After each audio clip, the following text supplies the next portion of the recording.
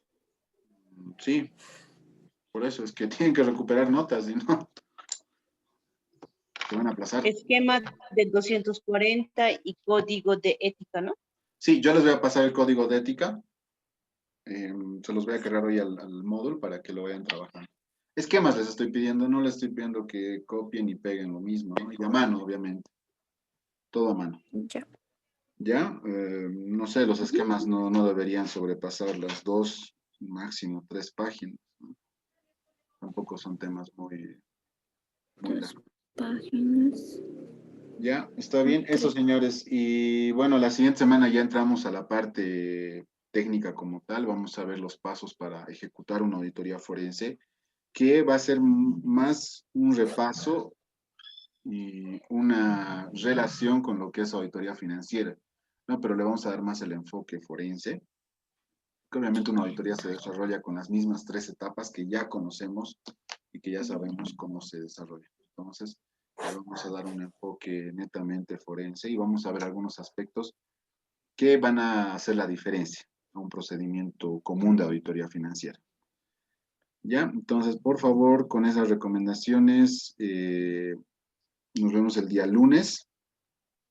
Y bueno, estén atentos, por favor, al espacio en el módulo, porque esta tarea tendrían que entregarme el lunes hasta antes de nuestra clase, que es a las 8:10. ¿Ya? Que les vaya muy bien, buen fin de semana, vayan a votar los que pueden ir a votar, creo que son la mayoría, y tomen sus recaudos, ¿no? Vayan con su barbijo, con su alcohol, o sea, ya sabemos, creo que ya está por demás, pero no importa. ¿Sí? Cuídense, muy buen fin de semana. ¿Nos va a pedir foto, Licen? ¿No nos ve? ¿Qué dice? No, le estoy diciendo que vayan a cumplir con su derecho, no le estoy pidiendo que voten por alguien o que no voten por alguien. Ah, pensé que estaba en la Audabol, dicen. No, jamás. Ya, que les vaya muy bien. Buen fin de semana. Ya, Licen, gracias. Chao. Ya, dice. Chao. Hasta el lunes. El lunes.